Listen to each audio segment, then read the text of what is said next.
Halo umat beragama, saya pilot channel film Plot Project. Selamat datang di The Journey, sebuah film animasi hasil kolaborasi antara Jepang dan Arab Saudi, disutradarai oleh Kobun Shizuno dan didubbing oleh Toru Furuya sebagai tokoh utama.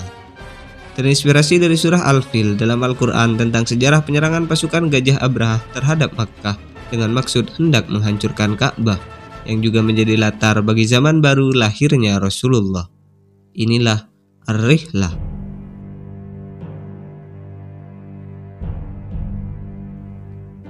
Tahun 570 Masehi, dari selatan Jazirah Arab, pasukan Abraha berangkat menuju Makkah dengan maksud hendak menghancurkan Ka'bah karena rumah ibadah buatannya yang megah tetap kalah populer dibanding Ka'bah. Kota-kota di sepanjang perjalanan telah gagal melakukan perlawanan terhadap pasukannya yang besar. Sementara itu, pasukan sukarelawan Mekkah berkumpul di ngarai terdepan. Di sana, Komandan Mus'ab sedang mengobarkan semangat pasukan yang jumlahnya tak seberapa. Di antaranya adalah Aus bin Zubair. Dari Hisham, ia mendapat kabar saat Komandan Mus'ab melakukan perekrutan. Saat itu, pemimpin Mekkah yang berwibawa, yaitu Abdul Muthalib kakek Rasulullah, datang dan menghimbau untuk meninggalkan Mekkah karena ia sudah menemui Abraha yang sangat serius dengan pasukan besarnya. Namun Komandan Mus'ab dan Aus bin Zubair bertekad untuk tidak menyerahkan Mekkah begitu saja tanpa ada usaha apa-apa. Aus bin Zubair masuk dalam barisan Jenderal Nizar, yang merupakan prajurit terbaik dari pasukan relawan ini. Ketika Jenderal Nizar bertanya kepada Aus atas keikutsertaannya, ia jadi teringat saat ia menemui keluarganya untuk pamit. Saat itu, Zubair, ayah angkatnya, memintanya untuk membawa keluarga ke pengungsian, sementara ayahnya akan ikut dalam pasukan sukarelawan. Namun Aus meminta sebaliknya, karena Aus sangat merasa berdosa atas masa lalunya sebagai bandit dan perampok, namun dimaafkan oleh Zubair dan dididik tentang keimanan. Karenanya Aus ingin menebusnya dengan sebenar-benarnya. Istrinya yang terpaksa merelakannya akhirnya memberikannya sebuah celak. Tiba-tiba beduk ditabuh. Pengintai di atas bukit melihat pasukan Gajah Abraha di kejauhan yang menciptakan badai pasir yang besar.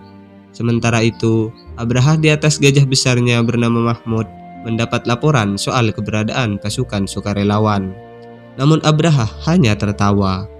Di pengungsian di pegunungan Al-Hada, Abdul Muthalib juga dapat melihat pasukan Abraha di kejauhan yang memanjang. Beliau menjadi ingat ketika ia mendatangi Abraha di tendanya. Saat itu Abdul Muthalib datang. Abraha turun dari singgasananya. Lantas Abdul Muthalib meminta agar 200 ekor untanya yang sudah dicuri oleh pasukan Abraha beberapa hari yang lalu untuk dikembalikan. Abraha mengabulkannya. Lalu Abraha memperjelas maksud kedatangannya dengan pasukan gajahnya, yakni untuk menghancurkan Ka'bah. Abdul Muthalib menjawab bahwa ia datang sebagai pemilik unta, sedangkan Ka'bah adalah kepunyaan Allah, maka Tuhan sendirilah yang akan menjaganya. Kembali ke ngarai, terjadi keributan di barisan belakang. Ternyata dua orang prajurit sedang berkelahi. Lantas Jenderal Nizar melerai. Namun Zuraro malah menyerang Jenderal Nizar. Setelah beberapa saat, Zuraro berhenti setelah tidak bisa menang. Ternyata Zuraro adalah tentara bayaran. Aus yang dari tadi menyaksikan didatangi oleh Zuraro yang nyatanya saling mengenal. Orang-orang terkejut karena Aus dikenal sebagai orang baik-baik. Aus kemudian menceritakan masa kecilnya. Ketika ayah dan ibunya terbunuh oleh para bandit saat dalam perjalanan ke Mekkah, Aus pun diperbudak oleh mereka yang harus ikut merampok musafir jika ingin makanan. Bersama Zuraro, ia melarikan diri saat para bandit lengah, namun Zuraro tertangkap. Aus juga menceritakan keluarga Zubair yang merawatnya dan mengisahkan sejarah yang diajarkan oleh Zubair, yaitu tentang seorang pengembala bernama Naram. Ia merupakan pengikut Nabi Nuh. Saat itu, langit sangat gelap dan guntur bersahutan bersama hujan berhari-hari. Naram yang kasihan terhadap penduduk mengajak mereka untuk ikut naik ke kapal besar yang sedang dibuat oleh Nabi Nuh. Namun ia hanya ditertawakan. Hingga terjadi banjir. Lalu banjir menjadi tsunami. Para binatang dan pengikut Nabi Nuh pun naik. Naram yang sedang berusaha menyelamatkan penduduk malah ikut terseret. Untungnya ia bisa diselamatkan oleh Yafet. yakni putra Nabi Nuh. Kapal besar Nabi Nuh itu berlayar di atas lautan tak bertepi. Kemudian Nabi Nuh menerbangkan burung untuk mencari daratan. Zaman baru lantas dimulai. Dengan menceritakan sejarah Nabi Nuh tersebut, Aus berharap Zuraro menjadi beriman dan mau bertarung mempertahankan Ka'bah dengan sukarela. Namun Zuraro yang merasa digurui malah menyerang Aus untuk menguji kemampuan sahabat masa kecilnya itu. Hingga akhirnya Sri dan Zuraro bersedia bertarung bersama. Terdengar beduk ditabuh lagi. Ternyata pasukan Abraha lebih cepat sampai daripada yang diperkirakan. Abraha mengirim utusan lantas ditemui oleh Jenderal Nizar. Utusan tersebut meminta agar pasukan sukarelawan mundur karena perlawanan mereka akan sia-sia. Namun Nizar tidak gentar dan mengatakan bahwa ini adalah tanah Makkah. Abraha sengaja mengulur waktu untuk memamerkan pasukan dan gajah-gajahnya agar musuh menjadi ketakutan. Dan benar saja, pasukan sukarelawan menjadi pesimis dan berlarian. Namun tekad Aus tidak berkurang. Ia pakai celak pemberian istrinya, kemudian dari atas bukit meneriaki pasukan yang tercerai-berai.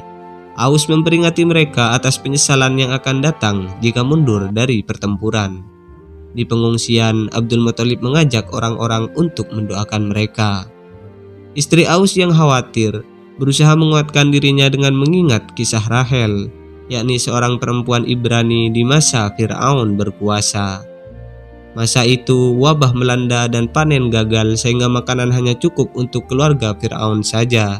Banyak budak yang mati kelaparan dan kelelahan dalam kerja paksa. Hingga suatu malam Nabi Musa memimpin pelarian. Para budak lantas berjalan berbaris di atas padang pasir yang luas. Tak terhitung hari, siang dan malam mereka terus berjalan. Orang-orang yang lemah dan terluka terpaksa tertinggal. Akhirnya sampai di pantai, sementara di belakang mereka pasukan Fir'aun mengejar. Seperti sudah buntu jalan keluar. Namun Nabi Musa kemudian mengangkat tongkatnya dan menebaskannya ke laut, sehingga terbelahlah laut itu membentuk jalan. Mereka pun masuk. Rahel yang sangat lemah tertinggal di belakang barisan. Saat pasukan Fir'aun akan mencapainya, tiba-tiba laut kembali menutup sehingga tenggelamlah pasukan Fir'aun. Pagi tiba, pasukan sukarelawan Mekah mengutus 3 prajurit utama untuk berduel, yaitu Jenderal Nizar, Aus, dan Zuraro. Abraha juga mengirim 3 utusan terbaiknya dengan tubuh dan senjata yang besar. Duel pertama dimenangkan oleh Aus, namun 2 utusan Abraha yang tersisa lantas menyerang Aus. Nizar dan Zuraro sigap menghadapi mereka, hingga kedua utusan Abraha tersebut juga kalah. Kekalahan tersebut tak membuat Abraha memundurkan pasukannya. Ia tetap memerintahkan pasukan gajahnya untuk menyerang. Pasukan Makkah yang tersemangati oleh duel tersebut pun juga maju menyerang. Peperangan terjadi. Aus dan Zuraro mendekati salah satu gajah dan bekerja sama untuk melumpuhkannya. Aus berhasil menaiki gajah itu. Zuraro lantas menusukkan tombak ke jantungnya. Jenderal Nizar kemudian datang dan meminta untuk mundur ke ngarai untuk menjebak gajah-gajah yang lain. Mereka lantas mundur, sementara Komandan Musab menghalangi pasukan Abraha yang mengejar. Karena kalah jumlah, Komandan Musab pun terbunuh bersama 1 prajurit lain. Abraha merasa tertantang mengetahui salah satu gajahnya mati. Ia lantas menyuruh gajah yang ia tunggangi untuk maju. Di ngarai, pasukan relawan Makkah kembali mempersiapkan diri. Aus yang mengetahui bahwa Abraha akan ikut maju langsung menyerangnya sendirian, diikuti oleh pasukan Makkah. Aus berhasil menerobos pasukan lawan, namun kini ia dihadang. Zuraro kemudian datang membantunya. Aus akhirnya sampai di depan Abraha, sedangkan Zuraro tertangkap dan tertusuk. Serangan demi serangan, tangkisan demi tangkisan dilancarkan oleh Abraha dan Aus. Sayangnya perisai Aus hancur. Tak lama kemudian pedangnya ikut patah. Namun ia berhasil memasukkan 1 serangan. hingga topeng Abraha terbuka dan menunjukkan wajahnya yang tak berhidung. Aus yang kaget langsung dihajar hingga pingsan. Dalam pingsannya itu, Aus teringat keluarganya dan kembali mengenang kisah dari ayahnya tentang negeri menara bernama Iram yang diperintah oleh suku raksasa bernama suku Ad. Mereka berkuasa dengan menggunakan kekerasan dan hidup secara hedonis. Kaum kaya bebas dari hukum, sedangkan kaum miskin hanya bisa menjadi budak. Jurang kaya miskin sangat lebar. Suatu hari, kepala suku memerintahkan pendetanya bernama Kamkam bersama muridnya bernama Thawab untuk menangkap Nabi Hud karena pengaruh dakwahnya yang menguat. Namun ia menolak, kemudian dibunuh. Thawab yang sangat mengagumi gurunya itu makin membenci suku Ad.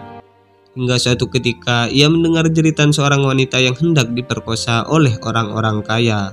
Thawab yang sudah bertekad mengikuti ajaran Nabi Hud berusaha menyelamatkannya. Thawab pun disiksa atas perbuatannya itu. Hingga siksaannya sudah tak dapat ia tanggung, ia bersiap menemui ajal. Namun terdengar suara kobaran api yang makin membesar. Ternyata para budak telah memberontak. Mereka telah terinspirasi oleh tindakan Thawab. Thawab lantas diselamatkan oleh wanita yang dulu dibelanya.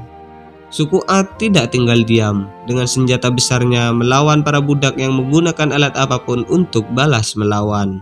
Angin badai besar tiba-tiba membentuk puting beliung menerbangkan suku Ad dan kaum kaya, juga merobohkan menara-menara mereka. Ajaibnya, angin itu membentuk dinding bagi para budak, hingga Iram menjadi luluh lantak.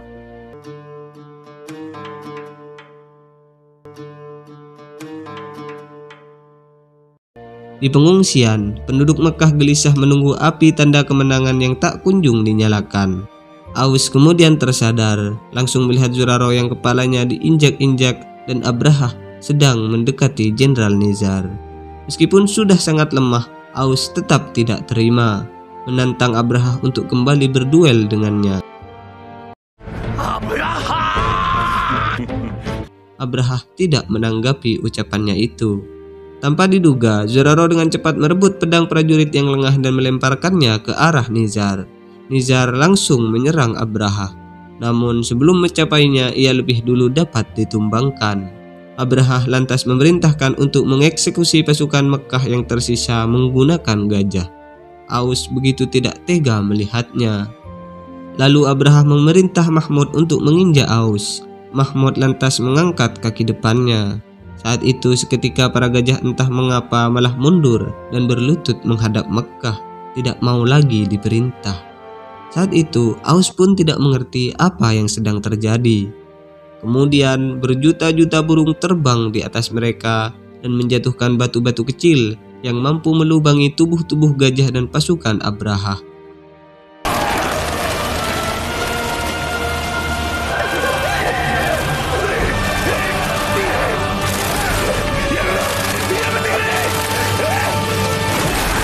Pasukan relawan Mekkah lantas berlindung ke ngarai.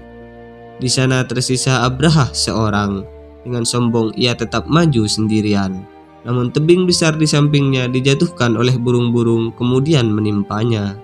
Setelahnya Aus memeriksa pasukan lawan di balik reruntuhan tebing yang ternyata sudah habis. Lantas berkata, mukjizat dianugerahkan kepada orang yang pantang menyerah. Di pengungsian, Abdul Muthalib juga melihat berjuta-juta burung itu. Ia kemudian mengatakan bahwa inilah mukjizat sebagai penanda zaman baru akan dimulai. Dapat ia lihat cahaya api kemenangan dari ngarai pasukan relawan Mekkah. Film selesai. Umat beragama sekalian, film animasi ini merupakan tafsir atas sejarah dan tafsir atas surah Al-Fil dalam Al-Quran dengan memakai sudut pandang Aus bin Zubair. Tentu banyak hal dari sejarah tersebut yang tidak divisualisasikan dalam karya ini, misalnya soal latar belakang Abraha. Dalam Wikipedia diterangkan, Abraha merupakan jenderal perang kerajaan Aksum yang dikirim untuk menaklukkan kerajaan Himyar di selatan Jazirah Arab.